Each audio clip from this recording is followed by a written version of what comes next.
ഫഹദിക്ക score ചെയ്യണമെന്നാണോ Allu Arjun score ചെയ്യണമെന്നാണോ ആഗ്രഹം Pushpa 2-ല്? Fahad Fazil score ചെയ്യണമെന്ന് തന്നെയാണ് എനിക്ക് താല്പര്യം. ബീങ് എ മലയാളി ഒരു സംശയമില്ല. ഡബ് ചെയ്യുമ്പോൾ 100% ആത്മാർത്ഥത ചെയ്യണം. അപ്പോൾ ആ ആത്മാർത്ഥത കൊണ്ട് ആണ് ആൾക്കാർ ഇപ്പോൾ ഈ അല്ലു അർജുൻ്റെ വോയിസ് കേൾക്കുമ്പോൾ തിരിച്ചറിയുന്നത്. അപ്പോൾ അതിനെ ഇനി നിങ്ങൾ തിരിച്ചറിയരുത് അല്ലേ, നിങ്ങൾ കഴിഞ്ഞ 17 വർഷം തിരിച്ചറിഞ്ഞത് ഓക്കെ, ഇനി തിരിച്ചറിയാൻ ബുദ്ധിമുട്ടാണെന്ന് പറയാൻ പറ്റില്ലല്ലോ. സിദ്ദിഖ് നോക്കി എന്താ പറഞ്ഞത്, റീടേക്ക് വാങ്ങും. റീടേക്ക് വാങ്ങോ? അതെന്തുകൊണ്ടാണ് റീടേക്ക് പോണേ? ഞാൻ വന്നു, അയാൾ ഫ്രെയിമിലേക്ക് കയറി വന്നു. അപ്പോൾ അവനെ വഴക്ക് പറയണ്ടേ? ഇത് പറയാം, നിന്നെ ജിസ്സിനൊന്നും പറയണ്ടാവില്ല, ഞാൻ ഇപ്പം ശരിയാക്കി തരാം. നേരെ നിന്നിട്ട് എടാ ഇത് ഡിജിറ്റൽ ആയതുകൊണ്ടല്ലേ നിനക്ക് പറ്റത്, ഇത് ഫിലിം മാറി നീ എന്ത് ചെയ്താലും. അതാണ് സിദ്ദിഖയെ കുറിച്ച് ഓർക്കുമ്പോൾ എൻ്റെ ഓർമ്മയാണ്. പുള്ളിക്ക് ഓരോ ടേക്കിനും ടെൻഷനാണ്. അമ്മയുടെ ക്യാരക്ടർ തുടങ്ങുന്നതിന് മുമ്പ് എന്നെ വിളിച്ചിട്ട് 2-3 ടൈപ്പ് നടത്തങ്ങൾ കാണിച്ചത്. ഇങ്ങനെ നടക്കണോ, ഇത് ഇങ്ങനെ നടക്കണോ, അത് കുറച്ചും കൂടി ഇങ്ങനെ ആവണോ. ഒരാളുടെ ഇപ്പം നിങ്ങളെ ഞാൻ വെട്ടിക്കൊല്ലുന്നത് എൻ്റെ ജോലിയാണെങ്കിൽ ഞാൻ ആ ജോലി ചെയ്യുന്നത് എന്തിനു വേണ്ടിയിട്ടാണ്? എൻ്റെ കുടുംബം പുലർത്താൻ വേണ്ടി ഞാൻ ചെയ്യേണ്ട ജോലിയാണോ അത്? നിങ്ങൾ എന്ത് ചീത്ത വിളിച്ചാലും എനിക്ക് പ്രശ്നമുള്ള കാര്യമല്ല. എന്നെ സംബന്ധിച്ചിടത്തോളം എൻ്റെ ഓഡിയൻ ആരാണ് എന്നുള്ളത് കൃത്യമായിട്ട് എനിക്കൊരു ധാരണയുണ്ട്. അവർ ഫാമിലിയായിട്ട് വന്ന് കാണേണ്ടവരാണ്. അവർക്ക് കയറാൻ പറ്റാത്ത സർട്ടിഫിക്കേഷൻ ഞാൻ വാങ്ങിച്ച് സിനിമയ്ക്ക് കൊടുത്തിട്ട് ഒരു പ്രയോജനമില്ല. ജയ് ജയ് ഹേ എന്ന് പറയുന്ന സിനിമ ഭയങ്കര കാശ് മുടക്കുള്ള പടമല്ലല്ലോ. അല്ലെങ്കിൽ ജാനേമൻ എന്ന് പറഞ്ഞ സിനിമ പണം കൊണ്ടല്ല, കണ്ടന്റ് കൊണ്ടാണ് നമ്മൾ ആൾക്കാരെ കീഴടക്കേണ്ടത്, ബുക്ക് ചെയ്യേണ്ടതെന്ന് എനിക്ക് തോന്നുന്നു. അതേപോലെ ഈ സിനിമയിൽ ശ്രദ്ധിക്കുന്ന കാര്യങ്ങൾ കുറേ ഡീറ്റെയിലിംഗ് ഉണ്ട്. അതായത് നമ്മൾ ആ ഒരാളിങ്ങനെ വന്നിട്ട് വള്ളം എടുത്തോണ്ട് പോകുന്നൊരു സീനുണ്ട്. അപ്പം അതിനകത്ത് പുറകെ വന്ന് ആ വള്ളത്തിന്റെ ആ ഉടമ വന്നിട്ട് വിളിക്കുന്നുണ്ട് എടുത്തോണ്ട് പോകരുതെന്ന് പറഞ്ഞു. അപ്പൊ അത് ആള് വന്ന് വിളിച്ചില്ലല്ലോ, ആ സീൻ നടക്കും അതുപോലെ തന്നെ. പക്ഷെ അത് അങ്ങനെ വിളിക്കുമ്പോഴത്തേനും കുറച്ചുകൂടെ ഒരു ഡീറ്റെയിലിംഗ് ആണ്. അതേപോലെ തന്നെ ബീച്ചേട്ടനാണെങ്കിൽ ആ ഒരു ടെറസിന്റെ മുകളിൽ നിന്നിട്ട് അപ്പുറത്തുള്ളൊരു ഓട്ടോക്കാരനോടോ അല്ലെങ്കിൽ ഫ്രണ്ടിനോടോ ഒന്ന് സംസാരിക്കുന്ന ഒരു സീനുണ്ട്. അപ്പൊ ആ സീനകത്ത് അവിടെ ഉത്സവം നടക്കുവാണ്. അപ്പം ബാക്കിൽ കൂടെ മറ്റേ ഇങ്ങനെ വിളിച്ചു പറഞ്ഞ് ഒരു മൈക്ക് സെറ്റ് ഒക്കെ പോകുന്നുണ്ട്. അതും അവിടെ ആവശ്യമില്ലെങ്കിൽ നടക്കും, ഇല്ലാതെ ചെയ്യാം. പക്ഷെ അതിനൊക്കെ ഒരു മൈന്യൂട്ട് ഡീറ്റെയിലിംഗ് കൊടുത്തിട്ടുണ്ട്. അതൊക്കെ അങ്ങനെ തന്നെ വേണമെന്ന് വെച്ചിട്ട്.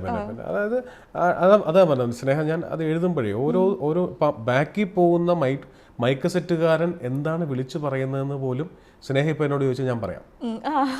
നമ്മൾ സംസാരിക്കുമ്പോൾ ബാക്ക്ഗ്രൗണ്ടിൽ കൂടെ പോകുന്ന മൈക്ക് സെറ്റുകാരനല്ലേ, അതുപോലും ഡയലോഗ്സിലുണ്ട്. ഉത്സവം കൊടിയിറങ്ങിയ മണ്ണിൽ, നമ്മുടെ ചെപ്പനം തോട്ടയിൽ, അങ്ങനെയാണ് അത് പറഞ്ഞു തുടങ്ങുന്നത്. സുവർണ ഗോൾഡ് ആൻഡ് ഡയമണ്ട്സ് നിങ്ങളുടെ പ്രിയതാരം റീനു മാത്യൂസ് ഉദ്ഘാടനം ചെയ്യുന്നു. അതുപോലും ഡയലോഗിൽ വരുന്നതാണ്. ഞാൻ പറഞ്ഞാൽ അത് ഇപ്പൊ സ്നേഹം ചോദിച്ചപ്പോൾ സന്തോഷമുണ്ട്, അതൊക്കെ ആൾക്കാർ ശ്രദ്ധിക്കുന്നുണ്ടല്ലോ. അതില്ലാതെയും ആ സീൻ ചെയ്യാം. നമ്മൾ അത്തരം കാര്യങ്ങളിലാണ് ഇത് സിനിമയ്ക്ക് എപ്പോഴും ലൈഫ് കൊണ്ടുവരാൻ പറ്റുന്നത്. അല്ലെങ്കിൽ വെറുതെ പെരിഫറലായിട്ട് മാത്രം നിൽക്കും. സിനിമയ്ക്ക് എപ്പോഴും ലൈഫ് കൊണ്ടുവരുന്നത് അതിൻ്റെ ഒരു ബയോഡാറ്റ ബാക്കിലുണ്ടാവണം. ഇതാണ് എന്നൊക്കെ പറഞ്ഞിട്ട് അത് നമുക്ക് അത് നമ്മൾ ബോധപൂർവം ചെയ്യുന്ന കാര്യമാണ്. എഴുതുന്ന ആളോ എക്സിക്യൂട്ട് ചെയ്യുന്ന ആളോ വളരെ ബോധപൂർവം ചെയ്യുന്നതാണ്. പക്ഷെ പ്രേക്ഷകൻ അവൻ്റെ സബ് കോൺഷ്യസ് മൈൻഡിൽ അത് കാണാൻ പാടുള്ളൂ, കോൺഷ്യസ്ലി കാണാൻ പാടില്ല. ഈ സിനിമയുടെ ലൈഫ് എന്ന് പറയുമ്പോഴത്തേന് നമ്മൾ പല സിനിമകളും കണ്ടിട്ടുണ്ട്. അപ്പം ഒരു വില്ലൻ ആയിക്കോട്ടെ, അതിലെ പല ഗ്രേ ഷെയ്ഡുള്ള ആൾക്കാരായിക്കോട്ടെ, അവരൊക്കെ ഓരോ കാര്യങ്ങൾ ചെയ്യുമ്പോഴത്തേനും ഒരു റീസണും കാണത്തില്ല ചെയ്യുന്നതിന്. അപ്പോൾ എനിക്ക് ഈ സിനിമയിൽ തോന്നിയിട്ടുള്ള കാര്യം, ഓരോ ആൾക്കാരും ഓരോ കാര്യങ്ങൾ ചെയ്യുന്നതിന് ഒരു പർട്ടിക്കുലർ റീസൺ കാണും. ഇപ്പം ഇതിനകത്ത് ഒരു വില്ലന് പോലും ഒരു ഇമോഷണൽ റീസൺ ഉണ്ട്, അല്ലെങ്കിൽ അത് ഭയങ്കര ഇമോഷണലി കണക്ട് ആവും. ഓടി എല്ലാ സിനിമകൾക്കും അതുണ്ടല്ലോ. ഇപ്പോൾ നമുക്ക് അറിയാവുന്ന ആരാണ്, മലയാളികൾക്കൊക്കെ അറിയാവുന്ന ആളാണ് എങ്കിൽ പോലും അദ്ദേഹം കഥാപാത്രത്തെ അഭിനയിക്കുന്ന സമയത്ത് അതിനൊരു ബാക്ക് സ്റ്റോറി ഉണ്ടാവണമല്ലോ. നമ്മൾ അതിപ്പോൾ അഞ്ചാം പാതിര പോലത്തെ പടങ്ങൾ ആണെങ്കിൽ പോലും എക്സാമ്പിൾ പറഞ്ഞാണ്, ഒരു ബാക്ക് സ്റ്റോറി ഉണ്ടാവണം. അത് വർക്കൗട്ടായോ ഇല്ലയോ എന്നുള്ളതല്ല. ആ ബാക്ക് സ്റ്റോറി ഇല്ലെങ്കിൽ പിന്നെ റിവഞ്ച് ഇല്ലല്ലോ. അതില്ല, റിവഞ്ച് ഇല്ലെങ്കിൽ പിന്നെ കാര്യമില്ല. എനിക്ക് പക്ഷേ ഇതിൽ രസകരമായിട്ട് തോന്നിയത്, സത്യമായിട്ട് എനിക്ക് ചിരി വന്നു ആ ഡയലോഗ് കേട്ടപ്പോഴേ. അതായത് ഇതിനകത്ത് ഒരു വില്ലൻ, ഞാൻ ആരാണെന്നും പറഞ്ഞില്ല, ഒരു വില്ലൻ പറയുന്നുണ്ട്, എനിക്ക് എൻ്റെ ഭാര്യയ്ക്ക് ഇപ്പോൾ സുഖകരമായിട്ട് ജീവിക്കാൻ വേണ്ടിയാണ് ഞാൻ ഇങ്ങനെയൊക്കെ ചെയ്യുന്നതെന്ന് വളരെ അങ്ങ് ന്യായീകരിക്കുവാണ് ചെയ്തൊരു പ്രവൃത്തി. അത്രയും വലിയൊരു പ്രവൃത്തി ചെയ്തിട്ട് ന്യായീകരിക്കുവാണ്. അപ്പോൾ എനിക്ക് ഭയങ്കരമായിട്ട് അത് രസം, അത് എനിക്കിപ്പോൾ സമയത്ത് ചിരിയാണ് വന്നത്. ഇത്രയും വലിയൊരു കാര്യം ചെയ്യുമ്പോൾ അതായത് അവനവൻ്റെ കാര്യം അല്ലേ നോക്കുമ്പോഴത്തേക്കിന്. അപ്പം ഇത് ഇങ്ങനൊരു, അപ്പോൾ ചേട്ടനത് മനഃപൂർവ്വം, അതായത് അത്രയും ക്രൂരത കൊണ്ടുവന്നെങ്കിലും എല്ലാ വില്ലന്മാർക്കും ചെറിയൊരു നന്മയല്ലല്ലോ അതെവിടെ അതിനകത്ത് എവിടെ നന്മയില്ലല്ലോ. അയാളുടെ പോയിന്റ് പറഞ്ഞല്ലോ, എല്ലാ ജോലിയും ഒരു അറപ്പില്ലാതെ ചെയ്തത് മര്യാദയ്ക്ക് ഒരു ജീവിതം ഭാര്യയും കുഞ്ഞുമായിട്ട് ജീവിക്കാൻ വേണ്ടിയിട്ടാണ്. ഇവിടെ നമുക്കറിയാവുന്ന എത്രയോ ഈ കൊട്ടേഷൻ ജോലി അല്ലെങ്കിൽ കൊട്ടേഷൻ പണി പരിപാടി ചെയ്യുന്ന ആൾക്കാർ, ഗുണ്ടകൾ എന്നൊക്കെ പറഞ്ഞാൽ അവർക്കെല്ലാം കുടുംബമുണ്ട്. അവർ പിന്നെ എന്തിനു വേണ്ടിയിട്ട് എനിക്ക് ഞാൻ ആലോചിക്കുകയാണ്, എൻ്റെ ഒരു ചോദ്യമാണത്. അത് ഒരു രീതിയിൽ നന്മയായിട്ട് തന്നെ കാണരുത് കേട്ടോ, ഞാനത് നന്മയൊന്നും അവിടെ ഉദ്ദേശിച്ചിട്ട് അല്ല, ഞാൻ ചോദിക്കുന്നത് എൻ്റെ ചോദ്യമാണ്. ഞാനൊരു ചോദ്യം ഇട്ടിരിക്കുകയാണ് അവിടെ. എന്താണിത്? ഒരാളുടെ ഇപ്പം നിങ്ങളെ ഞാൻ വെട്ടിക്കൊല്ലുന്നത് എൻ്റെ ജോലിയാണെങ്കിൽ ഞാൻ ആ ജോലി ചെയ്യുന്നത് എന്തിനു വേണ്ടിയിട്ടാ? എന്റെ കുടുംബം പുലർത്താൻ വേണ്ടി ഞാൻ ചെയ്യേണ്ട ജോലിയാണോ അത്? എന്റെ കുടുംബം പുലർത്താൻ വേണ്ടി ഞാൻ ചെയ്യേണ്ടത് നിങ്ങളെ വെട്ടിക്കൊലപ്പെടുത്തുക എന്നുള്ളതാണോ? അല്ലല്ലോ. അതാണ് ഞാൻ അത് പറഞ്ഞിരിക്കുന്നത്. അപ്പൊ തന്നെ ആസിഫ് അതേ അർത്ഥത്തിൽ തിരിച്ചു ചോദിക്കുന്നുണ്ട് അല്ലേ? ആസിഫ് തിരിച്ച് മറുപടിയും ചോദിക്കുന്നുണ്ട്. നമ്മുടെ സ്റ്റാൻഡിൽ നിന്നുകൊണ്ട് ആസിഫിനെ കൊണ്ട് സംസാരിപ്പിച്ചിട്ടുണ്ട്. ശരിയാ, അവിടെ ഒരു ഡയറക്ടർ ബ്രില്യൻസ് പോലെ ഇത് ന്യായീകരിക്കേണ്ട കാര്യമില്ല. പിന്നെ തീർച്ചയായും അത് നമ്മൾ മിണ്ടിയില്ലെങ്കിൽ നമ്മൾ വെറുതെ ഡയറക്ടറുടെ ആവശ്യമേ ഇല്ല പിന്നെ സീനിൽ. അതേപോലെ ഈ സിനിമയിൽ എനിക്ക് അതേപോലെ തോന്നിയിരിക്കുന്നത് ജോഗ്രഫിയാണ്. ഈ സിനിമ പൊക്കോണ്ടിരിക്കുന്ന കഥ പറയുന്ന ഒരു ജോഗ്രഫി. അതായത് ഒരുപാട് എന്താ പറയുന്ന ഒരു ആൾതാമസം ഇല്ലാത്ത കുറെ സ്ഥലങ്ങളൊക്കെ നമ്മൾ ഇതിനകത്ത് കാണിച്ചു പോകുന്നുണ്ട്. അപ്പൊ അതും ഇതില് ചേട്ടൻ മനഃപൂർവ്വം ചെയ്താണോ? ടോട്ടലി അതെ, മൊത്തത്തിൽ കഥയിൽ അങ്ങനെ ഒരു പശ്ചാത്തലമാണ്. ഈ പറഞ്ഞ പോലെ ചുവന്ന മണ്ണും ഒക്കെ ആയിട്ടുള്ള ഒരു സ്ഥലമാണ് നമ്മൾ കൺസീവ് ചെയ്തത്. ഇത് എവിടെ വെച്ചും ഈ കഥ പറയാമല്ലോ. ഇപ്പം നമ്മളിതിൽ പറഞ്ഞിരിക്കുന്ന ചേപ്പനം തോട്ട എന്ന് പറഞ്ഞ സ്ഥലം കേരളത്തിൽ എവിടെയും ഇല്ല. അതൊരു സാങ്കല്പികമായ സ്ഥലമാണ്, അങ്ങനെ പേരുമില്ല, അങ്ങനെ പേരില്ലല്ലോ. അപ്പോൾ അതുകൊണ്ട് ഇത് എനിക്ക് വേണമെങ്കിൽ തൊടുപുഴ ഷൂട്ട് ചെയ്യാം, എനിക്ക് വേണമെങ്കിൽ ഇടുക്കിയിൽ ഷൂട്ട് ചെയ്യാം, എറണാകുളത്ത് ഷൂട്ട് ചെയ്യാം, എനിക്ക് തിരുവനന്തപുരത്ത് ഷൂട്ട് ചെയ്യാം. ഞാൻ ഷൂട്ട് ചെയ്ത് തലശ്ശേരിയിലാണ്. അപ്പോൾ എനിക്കത് മണ്ണിൻ്റെ സ്വഭാവം, ടെക്സ്ചർ, അങ്ങനത്തെ സ്ഥലങ്ങൾ വേണമെന്നുണ്ടായിരുന്നു. ഇതെല്ലാം സിനിമ നന്നാവുമ്പോൾ ഇതെല്ലാത്തിൻ്റെയും കൂടിയിട്ടുള്ളൊരു ടോട്ടാലിറ്റിയാണ് ഈ നന്നാവുന്നത്. പണ്ട് വളരെ പണ്ട് ഏതോ ഒരു സിനിമയിലെ ആൾ പറഞ്ഞു കേട്ട്, ആരാന്ന് ഞാൻ ഓർക്കുന്നില്ല, റാഫി മെക്കാട്ടിലിൻ്റെ മെക്കാട്ടിൻ സാറാണെന്ന് എനിക്ക് തോന്നുന്നു, സിനിമ നന്നാവുമ്പോൾ എല്ലാ ഏരിയയും നന്നാവും. അതായത് ചെറിയൊരാൾ വന്നു പോയ കുഞ്ഞു കഥാപാത്രവും ഒരു ചെറിയ ബാക്ക്ഗ്രൗണ്ട് സ്കോറും എല്ലാം നമ്മൾ ചിന്തിച്ചിട്ടില്ലാത്ത അർത്ഥത്തിൽ ആൾക്കാർ ചിലപ്പോൾ ചിന്തിച്ചെന്നിരിക്കും സിനിമ നന്നാവുമ്പോൾ. മോശമായാലോ ഇതെല്ലാം മോശവും, കംപ്ലീറ്റ് കുഴപ്പം, വന്നവൻ കുഴപ്പം, പോയവൻ കുഴപ്പം, മ്യൂസിക് പ്രശ്നം, ക്യാമറ പ്രശ്നം, അതങ്ങനെയാണ്. അപ്പോൾ എനിക്ക് തോന്നിയിട്ടുള്ളൊരു കാര്യം കേട്ടോ, അത് ഇത് ഈ കഥ തന്നെയാണ് ഇതിനകത്ത് താരം എന്ന് പറയുന്നത്. സോൾ എന്ന് പറയുന്നത് ഈ കഥയാണ്. അതുകൊണ്ട് ഒരാളെ ഓഡിയനെ ഹുക്ക് ചെയ്യാൻ സാധിക്കുന്നുണ്ടോ? അത് അല്ല, ചിലപ്പോൾ അതിനകത്ത് ബജറ്റൊന്നും ഇഷ്യൂ ഉള്ള കാര്യമല്ല. ഇപ്പം നമ്മൾ കഴിഞ്ഞ വർഷം ഓടിയ ജയ് ജയ് ഹേ എന്ന് പറയുന്ന സിനിമ ഭയങ്കര കാശ് മുടക്കുള്ള പടമല്ലല്ലോ. അല്ലെങ്കിൽ ജാനേമൻ എന്ന് പറഞ്ഞ സിനിമ പണം കൊണ്ടല്ല, കണ്ടന്റ് കൊണ്ടാണ് നമ്മൾ ആൾക്കാരെ കീഴടക്കേണ്ടത്, ഹുക്ക് ചെയ്യേണ്ടതെന്ന് എനിക്ക് തോന്നുന്നു.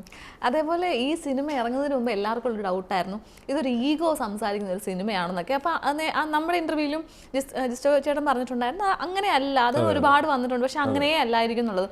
അത് വളരെ പ്രൂവ് ചെയ്യുന്ന കുറേ സ്ഥലങ്ങളിൽ എനിക്ക് കാണാൻ പറ്റി. അതായത് ഈഗോ വന്നിട്ടുണ്ട്, പക്ഷെ അതിനെ വേറൊരു തലത്തിലേക്ക് കൊണ്ടുപോയിട്ടില്ല. അപ്പോൾ അവിടെ പോലും രണ്ടും പരസ്പരം നിൽക്കുന്ന ഒരു കോൺവെർസേഷൻ അവിടെ വന്നിട്ടുണ്ട്. അതായത് ആസിഫിക്ക് ഡയലോഗ് ഉണ്ട്, ഇങ്ങോട്ട് റെസ്പെക്ട് കിട്ടിയാൽ അല്ലെങ്കിൽ ഇങ്ങോട്ട് മര്യാദയ്ക്ക് സംസാരിച്ചാലേ അങ്ങോട്ടും കിട്ടത്തുള്ളൂ, അല്ലാതെ ഹെഡാണെന്ന് പറഞ്ഞ് അങ്ങനെ നിൽക്കേണ്ട ആവശ്യമില്ല, അങ്ങനെയൊക്കെയുള്ള ഒരു ഡയലോഗ് ഒക്കെ ഉണ്ട്. അപ്പോൾ അതും വളരെ പ്രൂവ് ചെയ്യുന്നുണ്ട്. അല്ലെങ്കിൽ അതൊരു ഈഗോ ആണെങ്കിൽ പോലും അവിടെ പരസ്പരം നിൽക്കണം എന്നുള്ളൊരു കാര്യം. അത് നമുക്ക് എപ്പോഴും നമ്മുടെ നിലപാടുകളും കൂടെ ഇടയ്ക്ക് സിനിമയിൽ വരുമല്ലോ. നമ്മുടെ നിലപാടുകളും നമ്മൾ ചിലപ്പോൾ നമ്മളിപ്പോൾ നമുക്ക് ഫുഡ് ഓർഡർ ചെയ്തിട്ട് അത് തരാൻ വേണ്ടി വരുന്ന പയ്യന്മാർ, നമ്മുടെയൊക്കെ സബ് കോൺഷ്യസ് മൈൻഡിൽ എവിടെയോ അവൻ നമ്മുടെ താഴെയാണ് അല്ലേ? അല്ലെങ്കിൽ നമ്മളെ ഇൻഷുറൻസ് എടുക്കാൻ വേണ്ടി പുറകെ നടക്കുന്ന ഒരുത്തൻ അവൻ നമ്മുടെ താഴെയാണ് എന്നൊക്കെ പറഞ്ഞ ഒരു തെറ്റിദ്ധാരണ നമ്മുടെയൊക്കെ തലയിലുണ്ട്. അവൻ ചെയ്യേണ്ട അവൻ്റെ ജോലിയാണ്. അവൻ ചെയ്യുന്ന ഫുഡ് തരാൻ വേണ്ടി വരുന്നത് അവൻ്റെ ജോലിയാണ്, നിങ്ങളെ ഊട്ടാൻ വേണ്ടി വരുന്ന ആളല്ല അയാൾ. അപ്പോൾ എല്ലാ ജോലിക്കും അതിൻ്റെ റെസ്പെക്റ്റ് ഉണ്ട്. അതുപോലെ കീഴുദ്യോഗസ്ഥന മേലുദ്യോഗസ്ഥനൊക്കെ ആണെങ്കിലും ഓർഡറുകൾ ചെയ്യാം, പക്ഷേ there should be a factor called respect. അത് ചെറിയ ആളായിക്കോട്ടെ വലിയ ആളായിക്കോട്ടെ റെസ്പെക്റ്റ് ഉണ്ടാവണം. That's it. അത് നമ്മുടെ നിലപാട് തന്നെയാണ്, കൃത്യമായ നിലപാടാണ്. അവിടെ SHO എന്നില്ല, അവിടെ SI എന്നില്ല, അവിടെ CA എന്നില്ല, DYSP എന്നില്ല. നമുക്ക് റെസ്പെക്റ്റ് വേണം, അതൊരു മിനിമം അവകാശമാണ്. ഈ സിനിമയിൽ വീണ്ടും എടുത്തു പറയേണ്ട ഒരു ക്യാരക്ടർ മിയ ചേച്ചിയുടെ ക്യാരക്ടറാണ്. അപ്പോൾ അതിൽ നടക്കുന്നൊരു സീനുണ്ട്, ഞാൻ ഭയങ്കരമായിട്ട് ഞാനിങ്ങനെ നോക്കി നിന്ന് പോയി. കാരണം ഒരു പാരലൈസ്ഡ് ആയിട്ടുള്ള ഒരാൾ അല്ലെങ്കിൽ കാലിൽ തളർന്ന ഒരാൾ എങ്ങനെയാണ് നടക്കുന്നത്, അതേ ആ അളവിൽ തന്നെയാണ് നടക്കുന്നത്, അങ്ങോട്ടും ഇല്ല ഇങ്ങോട്ടും ഇല്ല. അപ്പം ഇവരുടെയൊക്കെ ഒരു മൈന്യൂട്ട്, അതായത് പിടിക്കേണ്ട ഒരു മീറ്റർ ഉണ്ടല്ലോ ഈ ക്യാരക്ടറിന്, അതുപോലും ഭയങ്കരമായിട്ട് ഡിസ്കസ് ചെയ്തിട്ടുണ്ടോ? മിയ ആ സമയത്ത് മിയയുടെ ഫ്രണ്ട് ഡോക്ടറാണ്. ആ ഡോക്ടറിനെ വിളിച്ച് ചോദിച്ചു ഇങ്ങനെയൊക്കെയുള്ളവർ എങ്ങനെയാണ് പെരുമാറുന്നത് എന്ന് പറഞ്ഞാൽ അവർ ചെറിയ രീതിക്ക് പറഞ്ഞു കൊടുത്തു. എൻ്റെ മിയ പാവം അത് സിനിമ തുടങ്ങുന്നതിന് മുമ്പ്, മിയയുടെ ക്യാരക്ടർ തുടങ്ങുന്നതിന് മുമ്പ് എന്നെ വിളിച്ചിട്ട് 2-3 ടൈപ്പ് നടത്തങ്ങൾ കാണിച്ചു. ഇങ്ങനെ നടക്കണോ, ഇത് ഇങ്ങനെ നടക്കണോ, കുറച്ചും കൂടി ഇങ്ങനെ ആവണോ എന്നൊക്കെ പറഞ്ഞിട്ട് രസമായിരുന്നു. അതിങ്ങനെ അങ്ങനെ പൊതുവൊന്നും ആരും ചെയ്യാറില്ല. ചിലർ ആ ടേക്കിൽ കാണിക്കാമെന്നല്ല പറഞ്ഞു. ഇത് മീക്ക് തന്നെ ടെൻഷനായി. കാരണം നമ്മൾ ഒന്നത്തെ കാര്യം, എൻ്റെ ഒരു പ്രോസസ്സ് എന്ന് പറയുന്നത് സീനിലേക്ക് കയറുന്ന കാര്യം ഞാൻ ആരെയും അറിയിക്കില്ല. പുതിയതായിട്ട് അഭിനയിക്കുന്ന ആളായിക്കോട്ടെ, വലിയ ആളായിക്കോട്ടെ, ചെറിയ ആളായിക്കോട്ടെ, സീൻ ഇങ്ങനെ സംസാരിച്ചിരിക്കുന്ന കൂട്ടത്തിലങ്ങ് നടക്കും. മനസ്സിലായ? അല്ലാണ്ട് നമ്മൾ എടുക്കാൻ പോകുന്ന വമ്പൻ ഒരു സീന് ആ ലൈനിൽ പിടിക്കാറേ ഇല്ല. ലൈറ്റ് പരിപാടി പിടിച്ച് അങ്ങ് പോകും. അപ്പോൾ അതുകൊണ്ട് തന്നെ മിയയുടെ അടുത്തേക്ക് നമ്മൾ പോകുന്നുമില്ല. നമ്മൾ ഇതിന് ക്യാരക്ടർ ജസ്റ്റ് പറഞ്ഞല്ലാണ്ട് ഇതെന്താ ചെയ്യാൻ പോകണമെന്ന് ചോദിക്കണില്ല. മിയക്ക് ടെൻഷനായി. കുറേ മിയ ഒരു സെക്കൻഡ് വരാമോ, ചെന്നിട്ട് ചെയ്യാം, ഞാൻ 2-3 തരം നടത്തങ്ങൾ കാണിക്കാം, അതിലേതാ വേണ്ടതെന്നൊന്ന് പറഞ്ഞാൽ അത് കോപ്പി ചെയ്യാമോ. അങ്ങനെ മിയ തന്നെ സെറ്റ് ചെയ്തതാണ് അത്. ഓക്കെ, അടിപൊളി. ഇപ്പം ജിസ്റ്റേട്ടൻ്റെ സിനിമകൾ എല്ലാവരും കണ്ടിട്ട് പറയുന്ന കാര്യമാണ്, നേരത്തെ പോലെ ഫീൽ ഗുഡ് ആയിരിക്കും എന്നുള്ളത്. അപ്പൊ ഈ സിനിമയിൽ ഒരുപാട് ബ്ലഡ് ഷെഡ് ചെയ്യേണ്ട ഒരുപാട് സീനുകളുണ്ട്. പക്ഷെ ഒരു സ്ഥലത്തുള്ള ബ്ലഡ് ഷെഡ് കാണാൻ സാധിക്കുന്നില്ല. പക്ഷെ അവസാനം നോക്കുമ്പോഴത്തേനും ഉണ്ട്, അവിടെ ബ്ലഡ് ഉണ്ട്. പക്ഷെ ഇതൊന്നും കാണിച്ചിട്ടില്ല പ്രോപ്പറായിട്ട്. ഇതൊക്കെ വേറൊരു സിനിമയാണെങ്കിൽ, അല്ലെങ്കിൽ വേറെ ഒരു ആരെങ്കിലും ഒക്കെ ആണെങ്കിൽ അതിനെ വളരെ ഇതായിട്ടൊക്കെ കാണിച്ചിട്ട് നമ്മൾ കാണാൻ ഇഷ്ടപ്പെടുന്ന സിനിമയാണല്ലോ നമ്മൾ എടുക്കേണ്ടത്. നമ്മൾ കൺവിൻസ്, ഒരു കഥ കേൾക്കുമ്പോൾ പോലും നമ്മൾ കൺവിൻസ്ഡ് ആണോ ഈ കഥയിൽ, അങ്ങനെയാണെങ്കിൽ ഇത് മുന്നോട്ട് പോകാൻ പാടുള്ളൂ. അല്ലെങ്കിൽ വർക്കൗട്ട് അല്ല, അതിനും പേര് ലോട്ടറി എടുക്കുന്ന കുറച്ചും കൂടെ സാധ്യതയുണ്ട്. മറ്റേത് അപ്പോൾ അതുകൊണ്ട് തന്നെ എനിക്കിഷ്ടമല്ല ഈ പറഞ്ഞ പരിപാടി. ഈ പറയുന്ന കാണിക്കണ്ടെന്നല്ല, കാണിക്കാം, ചിലത് വളരെ മൃഗീയമായിട്ട് കാണിക്കാം. അത് കാണിക്കാതെ ചെയ്യുന്നതല്ലേ ഒരു ഡയറക്ടറുടെ കഴിവെന്ന് പറയുന്നത്. അതായത് ഒരു ഡയറക്ടർക്ക് നമുക്ക് ഈ പറഞ്ഞ കാലം മുന്നോട്ട് പോകുന്നതോടെ നമുക്ക് എക്സ്പീരിയൻസ് ഉണ്ടാകുമ്പോൾ നമ്മൾ അതിനെ ഉപയോഗിക്കേണ്ടത് ഇങ്ങനെയൊക്കെ അല്ലേ, മനസ്സിലായ? അല്ലാതെ ഇപ്പോൾ നമുക്ക് അറിയാമോ ചോര ചീറ്റിക്കാനും വെട്ടാനും അതൊക്കെ എത്ര വേണേൽ കാണിക്കാം, അത് ആർക്ക് വേണേൽ കാണിക്കാവുന്നേ ഉള്ളൂ. അപ്പോൾ അതിനെ കുട്ടികളായിട്ട് വന്ന് കാണുമ്പോൾ പോലും ഇതെന്താണെന്നറിയോ സ്നേഹ, അതിനകത്തൊരു കാര്യം എന്ന് വെച്ചാൽ ഇതിപ്പോൾ ഒരു ഈ സെൻസറിനെയൊക്കെ നമ്മൾ ബാധിക്കുന്ന കേസാണ്. ചില സ്ഥലങ്ങളിൽ 18+ മാത്രമേ കയറി കാണാൻ പാടുള്ളൂ, മനസ്സിലായോ? അങ്ങനെയൊക്കെ ഉണ്ട്. അതൊക്കെ ബാധിക്കും ഇത്തരം കാര്യങ്ങൾ വരുമ്പോഴേ. അപ്പോൾ അതും കൂടെയൊക്കെ ഒന്ന് കണ്ടിട്ട് വേണം ഇത് ഷൂട്ട് ചെയ്യാൻ. അതായത് ഷൂട്ടെല്ലാം കഴിഞ്ഞ് എഡിറ്റ് കഴിഞ്ഞ് സെൻസർ ചെയ്ത് അവർ തരുന്ന സർട്ടിഫിക്കറ്റ് സർട്ടിഫിക്കേഷൻ ആണെങ്കിൽ 18+ മാത്രമേ കയറി കാണാൻ പറ്റുള്ളൂ, മനസ്സിലായോ? AU ആണെങ്കിൽ പാരൻസിൻ്റെ കൂടെ കയറി കാണാം എന്നൊക്കെ പറഞ്ഞേ. അപ്പം ഞാൻ പറഞ്ഞു ഞാനത് കൂടെ ഇപ്പോൾ ഇത് കേൾക്കുമ്പോൾ കുറേ പേര് താഴ്ത്തുനിന്ന് ചീത്ത വിളിക്കുന്നുണ്ടാവും. ഞാനത് ചെയ്യില്ല. നിങ്ങൾ എന്ത് ചീത്ത വിളിച്ചാലും എനിക്ക് പ്രശ്നമുള്ള കാര്യമല്ല. എന്നെ സംബന്ധിച്ചിടത്തോളം എൻ്റെ ഓഡിയൻ ആരാണ് എന്നുള്ളത് കൃത്യമായിട്ട് എനിക്കൊരു ധാരണയുണ്ട്. അവർ ഫാമിലി ആയിട്ട് വന്ന് കാണേണ്ടവരാണ്. അവർക്ക് കയറാൻ പറ്റാത്ത സർട്ടിഫിക്കേഷൻ ഞാൻ വാങ്ങിച്ച് സിനിമയ്ക്ക് കൊടുത്തിട്ട് ഒരു പ്രയോജനമില്ല. പക്ഷേ എനിക്കത് ഭയങ്കര നന്നായിട്ട് തന്നെ തോന്നി. കാരണം കണ്ടുകൊണ്ടിരിക്കുമ്പോഴാണെങ്കിലും ഇതിനകത്ത് 1-2 ബാഡ് വേർഡ്സ് യൂസ് ചെയ്യുന്ന ഇടങ്ങൾ വന്നിട്ടുണ്ട്. അപ്പം ഞാൻ ഇതിന് അടുത്ത് നാളോട് ചോദിച്ചു. അപ്പം എൻ്റെ ഒരു വിചാരം, സാധാരണ ഇങ്ങനെയുള്ള വാക്കുകൾ മ്യൂട്ട് ചെയ്ത പടങ്ങൾ ഞാൻ കണ്ടിട്ടുണ്ട്. അപ്പം ഞാൻ ചോദിച്ചു, ഇതൊന്നും മ്യൂട്ട് ചെയ്യാത്തേ, ഇതൊന്നും ഇങ്ങനെയൊക്കെ വിട്ടേക്കുന്ന സെൻസർ ചെയ്തില്ലേ? പറഞ്ഞു, അല്ല ഇതൊക്കെ ഉണ്ടല്ലോ, പണ്ട് തൊട്ടേ ഉണ്ടല്ലോ. അല്ല പക്ഷേ ചില സിനിമകൾ ഞാൻ കണ്ടിട്ടുണ്ട് ഇങ്ങനെ മ്യൂട്ട് ചെയ്ത് വൾഗറായിട്ടുള്ള ഒന്നും ഇപ്പം സ്റ്റിൽ സിനിമയിലില്ല കേട്ടോ. വൾഗറായിട്ടുള്ള ഒന്നുമില്ല. ഒരു പോലീസ് വളരെ രോഷാകുലനായി നിൽക്കുന്ന ഒരു പോലീസുകാരൻ ഒരു സമയത്ത് വിളിക്കേണ്ട കാര്യങ്ങൾ മാത്രമാണ് അങ്ങനെ വിളിച്ചുള്ളത്, ആ രീതിക്ക്. അതല്ലാണ്ട് ഇപ്പോൾ നമ്മൾ അവിടെ പോയിട്ട് നമ്മൾ എടാ മോനെ പുണ്യാളാ എന്നൊന്നും വിളിച്ചിട്ട് ഒരു കാര്യമില്ല, അല്ലേ? അതെ അതെ. ഇപ്പൊ ദീപകേട്ടൻ ഇന്റർവ്യൂവിൽ നമ്മളോട് പറഞ്ഞു ഇതിന്റെ സെക്കൻഡ് പാർട്ടൊക്കെ എന്തൊക്കെ എഴുതി വെച്ചിട്ടുണ്ട് തുടങ്ങി. സൂപ്പർ സ്ട്രക്ചർ ഉണ്ട്. എങ്ങനെയാണ് തുടക്കം, എന്തായിരിക്കണം പോകേണ്ടത്, ക്ലൈമാക്സ് ആയിട്ടില്ല. അതായത് സ്ട്രക്ചറിന്റെ മുമ്പുള്ള സംഭവമാണ് സൂപ്പർ സ്ട്രക്ചർ. അതുണ്ട്, ആ ഒരു ധാരണയുണ്ട് എന്താ ചെയ്യേണ്ടത്. അപ്പോൾ അതുകൊണ്ട് അത്തരം കാര്യങ്ങൾക്ക് ഈ സിനിമയിലെ 1-2 സംശയങ്ങൾക്ക് കൂടെ ഉത്തരം കൊടുത്തുകൊണ്ടായിരിക്കും ആ മറ്റേ സിനിമ തുടങ്ങുന്നത്. സത്യമായിട്ടും, അതായത് ഈ സിനിമ കണ്ടുകൊണ്ടിരിക്കുമ്പോൾ 1-2 ഭാഗത്തൊക്കെ എനിക്ക് കുറേ ഡൗട്ട് ഉണ്ട്. ഇതെന്താ അങ്ങനെ, ഇതെന്താ ഇങ്ങനെ. ക്ലൈമാക്സ് ഞാനിപ്പോൾ പറയുന്നില്ല, പക്ഷെ ക്ലൈമാക്സിൽ അതിലും വലിയ ട്വിസ്റ്റ്. എനിക്ക് സത്യം പറഞ്ഞാൽ ഞാൻ സിനിമ കണ്ടുകൊണ്ടിരുന്നപ്പോഴത്തേന് ഇതിനൊരു സെക്കൻഡ് പാർട്ട് ഉണ്ടെന്ന് എനിക്ക് മനസ്സിലായിട്ട് ഞാൻ ഞെട്ടിപ്പോയി. കാരണം ഞാൻ ഒട്ടും എക്സ്പെക്ട് ചെയ്യുന്നില്ല ഇതിനൊരു സെക്കൻഡ് പാർട്ട് കാണണമെന്നുള്ളത്. അപ്പം നമുക്കത് മനസ്സിലാവുമല്ലോ ഇതിനൊരു സീക്വൽ സാധനം ഉണ്ടെന്ന് മനസ്സിലായിട്ട് ഞാൻ ഞെട്ടിപ്പോയി. അയ്യോ ഇതിനൊരു സെക്കൻഡ് പാർട്ട് ഉണ്ടോ എന്ന് ഞാനിങ്ങനെ അടുത്തിരുന്ന ആളോട് ചോദിച്ചു. നമ്മളത് എഴുതി കാണിക്കാതെ ആൾക്കാർക്ക് മനസ്സിലാവണം.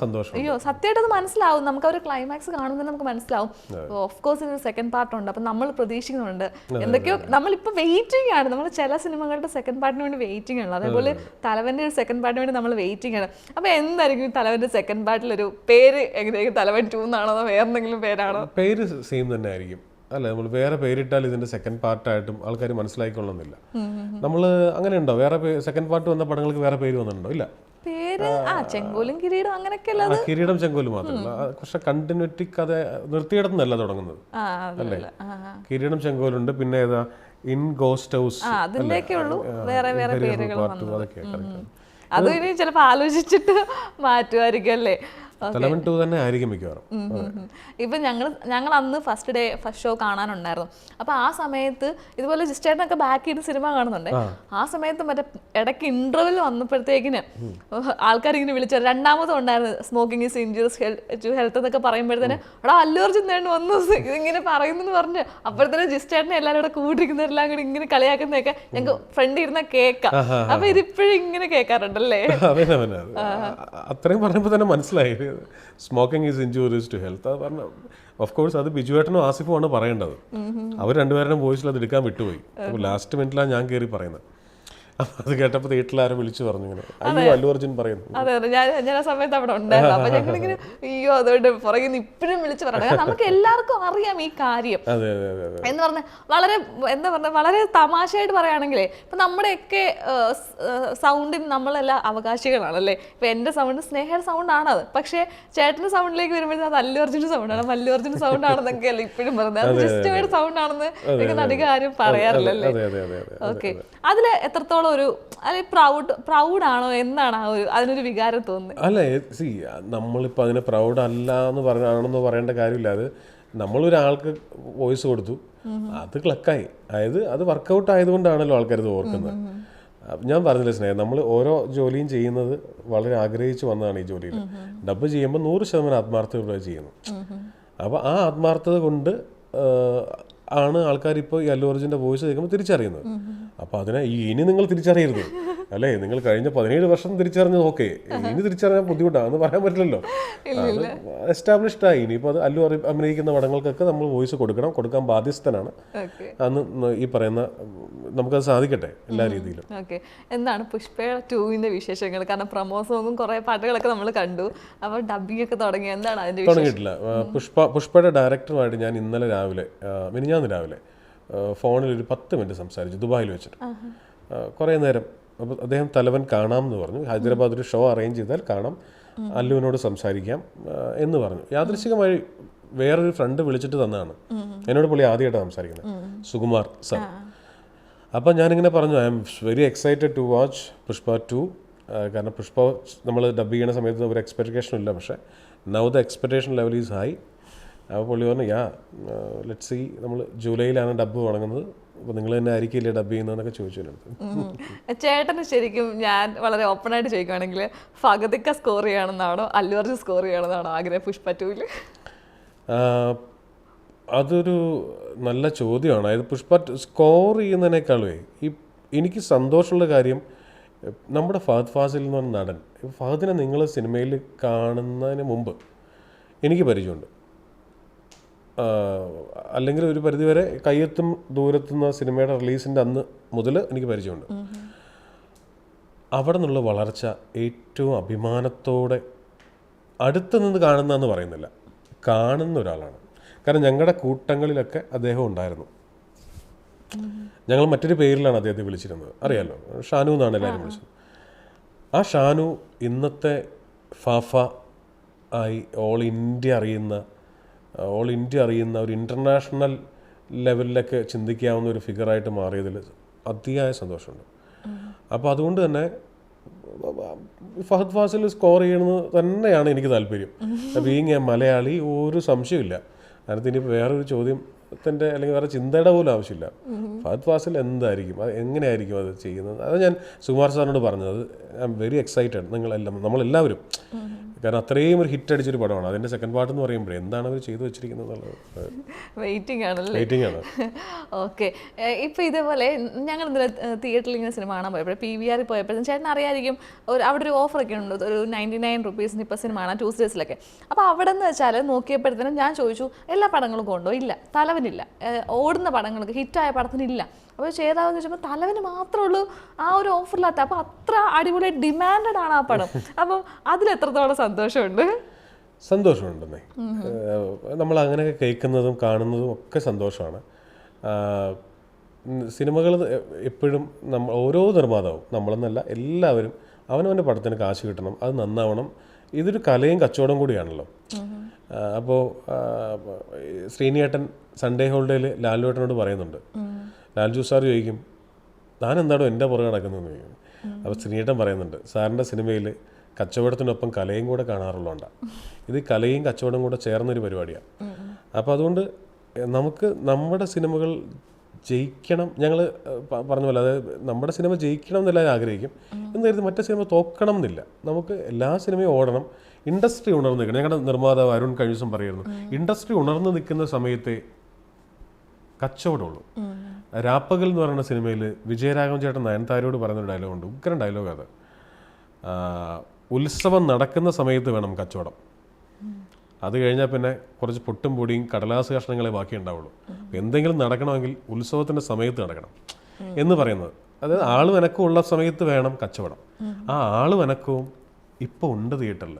ഇപ്പോൾ മമ്മൂക്കയുടെ ടർബോ നന്നായിട്ട് വളരെ നന്നായിട്ട് പോകണം എല്ലായിടത്തും. ഇപ്പോൾ ഞങ്ങൾ ദുബായിലൊക്കെ പോകുമ്പോൾ അടിപൊളിയായിട്ടാണ് ആ പടം പോയിക്കൊണ്ടിരിക്കുന്നത്. മന്ദാകിനി വളരെ ചെറിയ സിനിമ, അതും വളരെ നല്ല സിനിമ, ഫൺ ഫീൽഡ് സിനിമ. എൻ്റെ വീട്ടിൽ നിന്നൊക്കെ പോയി കണ്ടു, എനിക്ക് കാണാൻ സമയം കിട്ടില്ല കാണുന്നത്. ടർബോ ഫസ്റ്റ് ഡേ തന്നെ കണ്ടു. അപ്പം ഞാൻ പറയുന്നു ഇത് നല്ല കാര്യമില്ലെന്നേ. എല്ലാ തരം ആൾക്കാർക്കും എക്സിസ്റ്റൻസ് ഉണ്ടാവുക, ഇതൊരു കോ എക്സിസ്റ്റൻസ് സ്പേസ് അല്ലേ, അതുണ്ടാവുക എന്ന് പറഞ്ഞാൽ വളരെ നല്ല കാര്യമാണ്. നമ്മൾ എപ്പോഴും ആലോചിക്കേണ്ട ഒരു വിഷയം, എന്ത് ജോലിയാണെങ്കിലും ഒരു സൈഡിൽ നമുക്ക് മാത്രമേ വളർച്ചയുള്ളൂ എങ്കിൽ അതിൻ്റെ അർത്ഥം അടുത്ത മൂമെൻറ്റ് നീയും താഴ്ത്താന്നുള്ളതാണ്. അത് ഞാൻ പരമമായി വിശ്വസിക്കുന്ന സത്യമാണ്. ഇപ്പോൾ നിങ്ങളൊരു ആർക്കിടെക്റ്റാണ്, നിങ്ങൾക്ക് മാത്രമേ വർക്കുള്ളൂ എങ്കിൽ അതിൻ്റെ അർത്ഥം 2 വർഷം കഴിഞ്ഞ് നിങ്ങളില്ല എന്നുള്ളതാണ്. നിങ്ങളില്ല. നമ്മൾ വളരണമെങ്കിൽ കൂട്ടത്തിൽ കുറേ ആൾക്കാരുണ്ടാവണം.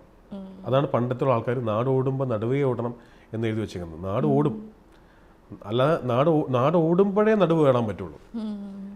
മനസ്സിലായോ? നമ്മൾ ഓട്ട മത്സരത്തിൽ ഓടി ജയിക്കണമെങ്കിൽ ഒറ്റയ്ക്ക് ഓടാൻ പറ്റില്ല, കുറേ ആൾക്കാർ വേണം. കൂട്ടമായിട്ട് ഓടിയാൽ മാത്രമേ ജയിക്കാൻ പറ്റുള്ളൂ, ഒറ്റയ്ക്ക് ഓടി ജയിക്കാൻ പറ്റില്ല. അപ്പോൾ അതുകൊണ്ട് അതിൽ ഞാൻ ഭയങ്കരമായിട്ട് വിശ്വസിക്കുന്നുണ്ട്. അതിനെ ഞാൻ ഈ പറഞ്ഞ 2 സിനിമകളുടെ ഒപ്പമാണ് എൻ്റെ സിനിമ ഇറങ്ങുന്നത്. ആ 2 സിനിമേനെ ഇരുകൈ നീട്ടി സ്വീകരിച്ചതിന് അങ്ങേയറ്റം സന്തോഷമുണ്ട്. അപ്പം ഞാനിങ്ങനെ ചേട്ടൻ്റെ ഒരു ഇൻ്റർവ്യൂവിനൊക്കെ പ്രിപ്പയർ ചെയ്ത സമയത്ത് ഞാൻ ശ്രദ്ധിച്ചൊരു കാര്യമാണ്. അപ്പം വിക്കിപീഡിയയിലൊക്കെ ഇങ്ങനെ നോക്കിയപ്പോഴത്തേക്കിന് ചേട്ടൻ വർക്ക് ചെയ്ത ഈ 6 സിനിമകളുണ്ട്. അതിൽ 4 എണ്ണത്തിലും കോമൺ ആയിട്ട് വരുന്ന കുറച്ച് ആക്ടേഴ്സ് ഉണ്ട്. ആസിഫിക്ക, സിദ്ദിഖ് സാറ്, KPS ലളിത ചേച്ചി, അങ്ങനെ അവർ 3 പേരാണ് മെയിനായിട്ട് വരുന്നത്. അപ്പം പക്ഷേ ഈ ലാസ്റ്റ് 2 പടങ്ങളിലും KPS ലളിത ചേച്ചി ഇല്ല. ചേച്ചിയുടെ ഒരു വിടവുണ്ട്. അപ്പം ഇവരുടെ ഒരു 3 പേരും ഇങ്ങനെ കോൺസ്റ്റന്റ്ലി ഉണ്ട്. അപ്പം ഇവർ 3 പേരും അത്രത്തോളം ഇമ്പോർട്ടൻറ്റ് പേഴ്സൺസ് ആണോ? കാരണം അതിൻ്റെ ഒരു ലളിത ചേച്ചീനെ എനിക്ക് ഒരിക്കലും മറക്കാൻ പറ്റില്ല. എനിക്ക് ഭയങ്കര ഇഷ്ടമുള്ള, ആദ്യമായിട്ടൊരു മാട്രിമോണിയൽ സൈറ്റിൻ്റെ ആഡ് എടുക്കുമ്പോഴാണ് ചേച്ചി അഭിനയിക്കുന്നത്. അപ്പോൾ ചേച്ചി ഇങ്ങനെ അഭിനയിക്കുന്നത് ഞാൻ മോണിറ്ററിൽ നോക്കുന്നു. അപ്പോൾ ഞാൻ ചേച്ചി അഭിനയിക്കുന്നത് നോക്കുമ്പോൾ എനിക്ക് ചേച്ചി കറക്റ്റായിട്ടല്ല ചെയ്യുന്നതെന്നാണ് തോന്നുന്നത്. മോണിറ്ററിൽ നോക്കുമ്പോഴാണ് ചേച്ചി എന്ത് പെർഫെക്റ്റായിട്ടാണ് ചെയ്യണമെന്ന് മനസ്സിലായത്. അതായത് TV സ്ക്രീനിൽ കാണുമ്പോൾ കറക്റ്റാണ്, നേരിട്ട് നോക്കുമ്പോൾ അഭിനയിക്കുന്നതായിട്ട് തോന്നുന്നില്ല. അത് എന്നെ ആദ്യമായിട്ട് അത്ഭുതപ്പെടുത്തിയ നടി KPS ലളിത ചേച്ചിയാണ്. അതേപോലെ തന്നെയാണ് സിദ്ദിഖ് ഓരോ കഥാപാത്രത്തിനും അതിലേക്ക് എടുക്കുന്ന പ്രിപ്പറേഷൻ. സിദ്ദിഖ് ഒരു ടേക്ക് തെറ്റിക്കഴിഞ്ഞാൽ ഭയങ്കര ടെൻഷനാണ്. ഒരു ടേക്ക് തെറ്റിയ അത് സിദ്ദിഖയുടെ കാരണമല്ലാത്തൊരു കാരണം കൊണ്ടാണ് ടേക്ക് തെറ്റുന്നതെങ്കിൽ അവൻ്റെ അധോഗതിയാണെന്ന്. അത് ഫോക്കസ് പുള്ളറിൻ്റെയോ അല്ലെങ്കിൽ ഒരു ഷോട്ടിൽ അറിയാതെ കയറി വരുന്ന ഒരാളെയൊക്കെ എടുത്തിട്ട് ഉടുക്കും പുള്ളി. കാരണം അത്രയേറെ പഴയ സ്കൂളാണ്. അതായത് സിനിമ എന്ന് പറഞ്ഞാൽ അത്ര സീരിയസ് ആണ്. നിങ്ങളുടെ തമാശ കളി കൊണ്ടൊന്നും ഒരു ടേക്ക് തെറ്റിക്കാൻ പാടില്ല എന്ന് വിശ്വസിക്കുന്ന വിജയ് സൂപ്പർ പൗർണമിയിൽ ഒരു ഷോട്ട് ഇങ്ങനെ എടുത്തിട്ട് ഒരു വലിയ സീനാണ്. ശാന്തി കൃഷ്ണ, രഞ്ജി പണിക്കരേട്ടൻ, ആസിഫ്, ബാലു ഇവരെല്ലാവരും ഉണ്ട്. ഇതിങ്ങനെ സിദ്ദിഖൊക്കെ പെർഫോം ചെയ്ത് വന്ന് ഇങ്ങനെ വരുമ്പോൾ കറക്റ്റ് ഈ ബിഹൈൻഡ് ദ സീൻ എടുക്കില്ല, സ്റ്റിൽ ഫോട്ടോഗ്രാഫർ പുള്ളി ഇങ്ങനെ കയറി വന്ന് കറക്റ്റ് ഫ്രെയിമിലേക്ക് വരലും ഞാനിങ്ങനെ ഓ മൈ ഗോഡ് എന്ന് പറഞ്ഞ് നിൽക്കുന്നു. അതിനെ റീടേക്ക്. സൈലൻസ്. ആ പയ്യനാകെ വല്ലാണ്ട് ഒഫൻഡഡ് ആയി, സാർ സോറി എന്നൊക്കെ പറഞ്ഞു. റീടേക്ക് പോവാം. സിദ്ദിഖ് നോക്കി, എന്താ പറഞ്ഞത്? ഞാൻ റീടേക്ക് പോകാനോ? അതെന്തുകൊണ്ടാണ് റീടേക്ക് പോണേ? ഞാൻ പറഞ്ഞു അയാൾ ഫ്രെയിമിലേക്ക് കയറി വന്നു. അപ്പോൾ അവനെ വഴക്ക് പറയണ്ടേ? ഞാൻ പറഞ്ഞു എന്ത് പറയാം, നിന്ന് ജിസ്സിനൊന്നും പറയണ്ടാവില്ല, ഞാൻ ഇപ്പോൾ ശരിയാക്കി തരാം. നേരെ നിന്നിട്ട്, എടാ ഇത് ഡിജിറ്റൽ ആയതുകൊണ്ടല്ലേ നിനക്ക് പറ്റത്, ഇത് ഫിലിം മാറുന്നെങ്കിൽ നീ എന്ത് ചെയ്തേനെ? ഇത്ര അടി ഫിലിം പോയാൽ എത്ര രൂപയെന്ന് നിനക്കറിയാമോ? ഇത് ഡിജിറ്റൽ ആയതുകൊണ്ട് കളിക്കാനുള്ളതാണോ സിനിമ, മറിച്ച് ശ്രദ്ധിച്ചോണോ സിനിമ എന്ന്? അതുകൊണ്ട് അടിപൊളിയാണ്. എൻ്റെ കുറച്ചു നേരം കഴിഞ്ഞപ്പോൾ ഞാൻ ഇച്ചിരി കൂടിപ്പോയോ എന്ന് ചോദിച്ചു. പുള്ളി പറഞ്ഞു, ജിസേ ആ പയ്യനോട് എനിക്ക് യാതൊരു വ്യക്തി വൈരാഗ്യമൊന്നും ഇല്ലല്ലോ. നമ്മളിത് പറയുന്നത് ഇനി അങ്ങോട്ട് എല്ലാവരും ശ്രദ്ധിക്കാൻ വേണ്ടിയിട്ടാണ്. കാരണം ഒരു ടേക്ക് എന്ന് പറഞ്ഞാൽ നമ്മൾ ഒരു ആർട്ടിസ്റ്റ് അത്രയും ചില സാധനങ്ങൾ അത്ര എഫോർട്ട് എടുത്തിട്ടാണ് ഡയലോഗ് തെറ്റിപ്പോവാതെ ലുക്സ് വന്ന് പൊസിഷനിൽ വന്ന് ഒക്കെ നിന്ന് പറയുന്നത്. അതിങ്ങനെ വേറൊരാളുടെ കാരണത്തിൻ്റെ പേരിൽ വന്ന്, അതും ഒരു കോ ആക്ടറുടെ തെറ്റുകൊണ്ടാണെങ്കിൽ ഓക്കെ, പുറത്ത് നിൽക്കുന്നവൻ അവൻ അങ്ങോട്ട് കയറി വന്ന് നിൽക്കാൻ പാടില്ല. Is not suppose to do that. അപ്പുറത്ത് മാറിയിരിക്കണം. അതുകൊണ്ടാണ് അങ്ങനെ പറഞ്ഞത്. എല്ലാവരും ആരും അത് റിപ്പീറ്റ് ചെയ്യില്ല. അതാണ് സിദ്ദിഖെ കുറിച്ച് ഓർക്കുമ്പോൾ എൻ്റെ ഓർമ്മ. അതാ പുള്ളിക്ക് ഓരോ ടേക്കിനും ടെൻഷനാണ്. അതായത് ഇത് ശരിയാവോ എന്നുള്ള ടെൻഷനാണ്. എനിക്കൊന്ന് KPCC ഉണ്ടായിരുന്നെങ്കിൽ ഈ പടങ്ങളിലൊക്കെ സ്നേഹ. അതായത് ചേച്ചി എൻ്റെ ഇന്നലെ വരെ എന്ന് പറയുന്ന സിനിമ, ഇന്നലെ വരെ എന്ന് പറഞ്ഞ സിനിമയുടെ ഷൂട്ട് കഴിഞ്ഞ് ഞാൻ പോസ്റ്റ് പ്രൊഡക്ഷൻ നടക്കുകയാണ്. ആ സമയത്ത് ഒരു നമ്പറിൽ നിന്ന് കോള്, ചേച്ചിയുടെ നമ്പറിൽ നിന്നല്ല, ഒരു നമ്പറിൽ നിന്ന് കോള്. അപ്പോൾ ഞാനിങ്ങനെ എടുത്തു. ഞാൻ എടുത്തിട്ട് ഹലോ ആരാണെന്ന് ചോദിച്ചു. ലളിതയാ ജിസേ എന്നാണ്. ഞാൻ പറഞ്ഞു ചേച്ചി ഇതെന്താണ്, ഒരു വിവരമില്ലല്ലോ എന്ന്. അതെ ഞാൻ ഹോസ്പിറ്റലിലായിരുന്നു, അറിഞ്ഞില്ലേ? ഞാൻ അറിഞ്ഞു. ഇപ്പം എന്തേ? ഹോസ്പിറ്റലിൽ നിന്ന് ഡിസ്ചാർജ് ആയി വീട്ടിൽ വന്ന് കയറിയതേ ഉള്ളൂ. അപ്പോൾ ജിസിനെ ഒന്ന് വിളിച്ചാണ്, ഒരു സിനിമ ഇപ്പോൾ കഴിഞ്ഞു എന്ന് ഞാൻ അറിഞ്ഞു. ഞാൻ പറഞ്ഞു ചേച്ചി അതിങ്ങനെ ഇന്നലെ വരെ എന്ന് പറയുന്ന പടം ആസിഫും പെപ്പയും അതെന്തോ ആയിക്കോട്ടെ. അപ്പം ഞാൻ ഇതിലില്ലാത്തത് ഞാൻ ആശുപത്രി കിടക്കുന്നതുകൊണ്ടാണ് എന്ന് ഞാൻ മനസ്സിലാക്കുന്നു. അടുത്ത പടത്തിൽ അങ്ങനെയല്ല ഞാനുണ്ടാവും കേട്ടോ. ഞാൻ ആശുപത്രിയിൽ ഡിസ്ചാർജ് ആയി. ലളിത ചേച്ചി മരിച്ചതിൻ്റെ പിറ്റേ ദിവസം ഞാൻ ഇട്ട വീഡിയോ ഇൻസ്റ്റാഗ്രാമിലുണ്ട്. ഞാൻ വളരെ വിഷമത്തോട് കൂടിയിട്ട് അത് ചെയ്യാതിരിക്കാൻ പറ്റിയില്ല. ഞാൻ ഇതാ പറഞ്ഞത്, ചേച്ചിയുടെ പ്രായം എന്തോ ആയിക്കോട്ടെ, ഒരു ജോലിയോട് കാണിക്കുന്ന എൻ്റെ പടത്തിൽ അഭിനയിച്ചിട്ട് വേണോ ഇനി ചേച്ചിക്ക് ഒരു സ്റ്റെപ്പ് മുന്നോട്ട് പോകാൻ? ഏതെങ്കിലും അർത്ഥത്തിൽ ഫിനാൻഷ്യലിയോ അല്ലെങ്കിൽ ക്രിയേറ്റീവിലിയോ അല്ലെങ്കിൽ ഇമേജ് വൈസോ ഒരു താരപ്പൊലിമയിലോ ഒന്നും ആ ചേച്ചിക്ക് എൻ്റെ ആവശ്യമില്ല. സത്യമാഷ്ട കൂടെ അഭിനയിച്ച് വന്നിരിക്കുന്ന ആളാണ്. മതിലുകൾ എന്ന് പറഞ്ഞ സിനിമയിൽ വെറുതെ ഒരു ശബ്ദം കൊണ്ട് നമ്മളെ കരയിപ്പിച്ച ആളാണ് നാരായണി എന്ന് പറഞ്ഞ ക്യാരക്ടർ. ആ ചേച്ചിക്ക് ഇനി ജിസ്ജോയ് എന്ന് പറയുന്ന ഇത്രയും ചെറിയൊരാളെ വിളിച്ചിട്ട് അടുത്ത പടത്തിൽ ഞാനുണ്ടെന്ന് പറയേണ്ട ആവശ്യമുണ്ടോ? ചില സമയത്ത് നമുക്ക് കിട്ടുന്ന സോൾഫുൾ കണക്ഷൻസ് ഉണ്ട്. നമ്മൾ സോൾമേറ്റ്സ് എന്നൊക്കെ പറയും. അത്തരത്തിലുള്ളൊരു സോൾമേറ്റ് ആയിട്ടാണ് എനിക്ക് ചേച്ചീനെ തോന്നിയിരിക്കുന്നത്. മനസ്സിലായോ? അത് നമ്പർ ഓഫ് ഫിലിംസ് ഞങ്ങൾ 5 സിനിമയെ ചെയ്തിട്ടുള്ളൂ. പക്ഷേ എന്നോട് തോന്നുന്ന, സിദ്ധാർത്ഥിനോട് തോന്നിയ പോലത്തെ ഒരു വാത്സല്യമോ സ്നേഹമോ എന്തോ ചേച്ചിക്ക് ഉണ്ടായിരുന്നു. ഉൾക്കൊള്ളാൻ പറ്റാത്ത വേർപാടാണ്. മലയാളിയ മനസ്സിന്റെ എല്ലാവരുടെ ഉള്ളിൽ ഇപ്പോഴും ചേച്ചി എത്ര നാളാണെങ്കിലും ചേച്ചി ഓക്കെ. അതൊക്കെ ഇങ്ങനെ സംസാരം വേറെ രീതിയിൽ പോയി. ദുബായിലെ വിശേഷങ്ങൾ പറയാം. എങ്ങനെ ഉണ്ടായിരുന്നു ദുബായ് യാത്രയൊക്കെ? ദുബായ് നല്ലായിരുന്നു. നന്നായിട്ട് മാർക്കറ്റിംഗ്, സിനിമയുടെ മാർക്കറ്റിങ്ങിന് വേണ്ടി പോയതാണ്. ഭംഗിയായിട്ട് കഴിഞ്ഞു. ഓഡിയൻസ് നല്ല റെസ്പോൺസ്. ഞങ്ങൾ തിയേറ്ററുകൾ മാക്സിമം തിയേറ്ററുകൾ വിസിറ്റ് ചെയ്തു. ദുബായിയെ കുറിച്ച് പറയുമ്പോൾ ആദ്യം പറയേണ്ടത്, ഒന്ന് ഞങ്ങളുടെ ഫിലിം അവിടെ എടുത്തിരിക്കുന്ന ഫാഴ്സ് ഫിലിംസ് ആണ്.